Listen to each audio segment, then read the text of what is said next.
So we are going to study about the hyperkalemia, right? हाइपरकेलियमिया में क्या होता है, जो पोटेशियम होता है उसकी कंसंट्रेशन बहुत ज़्यादा बढ़ जाती है। तो उसके क्या क्या कॉजेज़ होते हैं? मेटाबॉलिक एसिडोसिस होता है एक कोज। इसके अलावा तमाम कोज होते हैं, जैसे कि एच हो गया। एच का मतलब हाइपरग्लाइसेमिक हाइपरओस्मोलर स्टेट।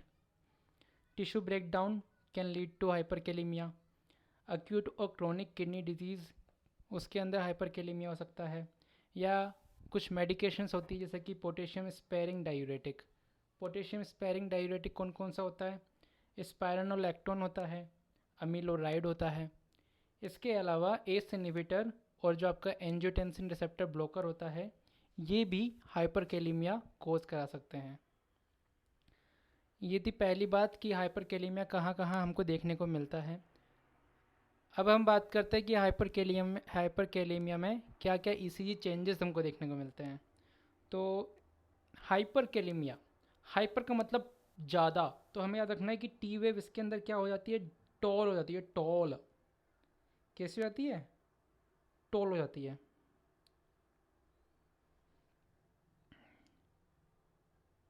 एक होता है हाइपोकेलेमिया। हाइपोकेलेमिया में टी वेव कैसी हो जाएगी? फ्लैटेंड हो जाएगी। एक अंतर तो ये पता चला हमें टी वेव का, कि जो हाइपरकेलेमिया होगा उसके अंदर टी वेव जो है वो टॉल हो जाएगी, और हाइपोकेलेमिया में फ्लैट हो जाएगी, फ्लैट। और क्या चेंजेस देखने को मिलते हैं हाइपरकेलेमिया में हमको?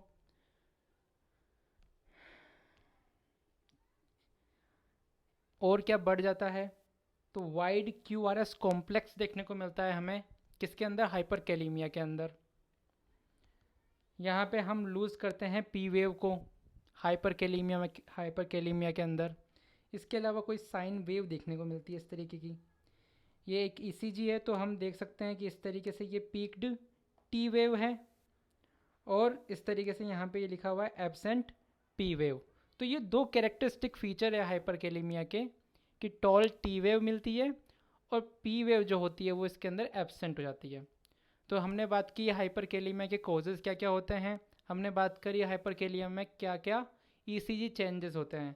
तो इतनी सब बात करने के बाद में हम सिम्टम के बारे में बात करते हैं। तो hyperkalaemia can cause arrhythmia. Arrhythmia will present with palpitations, तो पैल्पिटेशन होती है। मसल वीकनेस भी सिम्टम होता है। पैरालिसिस होती है। कौन सी पैरालिसिस होती है? फ्लैसिड पैरालिसिस होती है। फ्लैसिड पैरालिसिस होती है, और ये असेंडिंग पैरालिसिस होती है। मतलब पहले लोअर एक्सट्रीमिटीज़ में ये स्टार्ट होती है और फिर ये ऊपर की ओर अग्रसर करती है।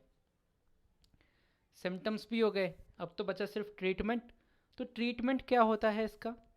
ट्रीटमेंट होता है पहले नंबर पे कि हम इंट्रावीनस आईवी कैल्शियम ग्लूकोनेट देते हैं।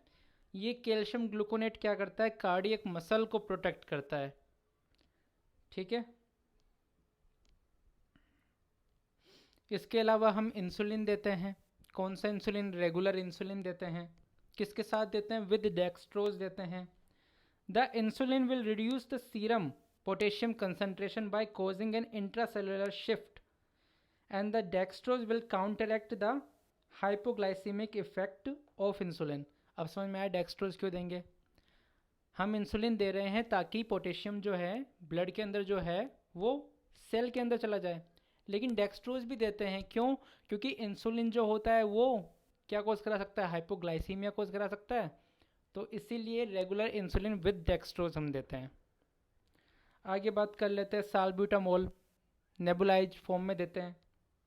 ये क्या करता है? ये भी वही काम करता है जो इंसुलिन करता है। ये पोटेशियम को पकड़ के सेल के अंदर डाल देता है। इसके अलावा लूप डायूरेटिक होता है, वो भी क्या करता है?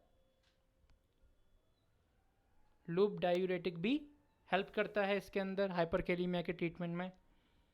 इसके अलावा कुछ गैस्ट्रो इंटेस्टाइनल कैटायन एक्सचेंजर होते हैं, जैसे कि पेट्रीरोमर हो गया या फिर कैक्सिलेट हो गया। तो ये भी कुछ वीर है जो हमें याद रखना है इनके नाम भी। लास्ट में एक हीमोडायलिसिस होता है, एक ऑप्शन। तो इसी के साथ हमने हाइपरकेलेमिया पे बात की।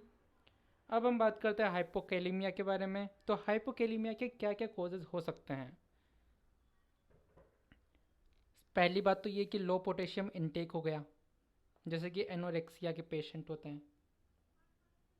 ठीक है, इसके अलावा आपको ध्यान रखना चाहिए कि जो हाइपर एल्डोस्टेरोनिज्म जो कंडीशन होती है, जिसे कॉन सिंड्रोम भी कहते हैं, तो उसके अंदर भी आपको हाइपोकेलिमिया देखने को मिलता है। इसके अलावा जो लूप डायूरेटिक होते हैं या थायराइड डायूरेटिक होते हैं, इनके अंदर भी क्या होता है, पोटेशियम का लॉस होता है। तभी तो इसके अंदर पोटेशियम स्पेयरिंग डायूरेटिक का नाम नहीं है, इसमें नाम है लूप डायूरेटिक और थायराइड डायूरेटिक का।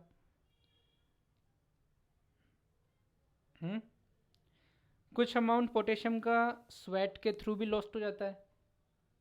अगर बहुत ज़्यादा इंसुलिन दे दोगे तो भी हाइपोकेलीमिया हो जाएगा। बीटा एगोनिस्ट जो होते हैं वो हाइपोकेलीमिया कोज करा सकते हैं। Metabolic alkalosis can cause it. Metabolic alkalosis can cause this, right.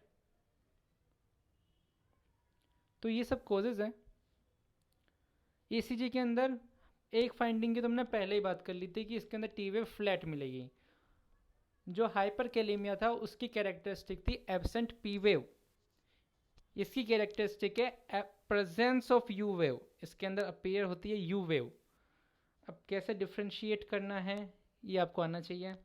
Symptoms क्या होंगे, स्पैज़म होगा, मसल वीकनेस होंगी, मसल क्रैम्प्स होंगे। तो इसी के साथ हमने बात की हाइपोकेलेमिया और हाइपरकेलेमिया के बारे में।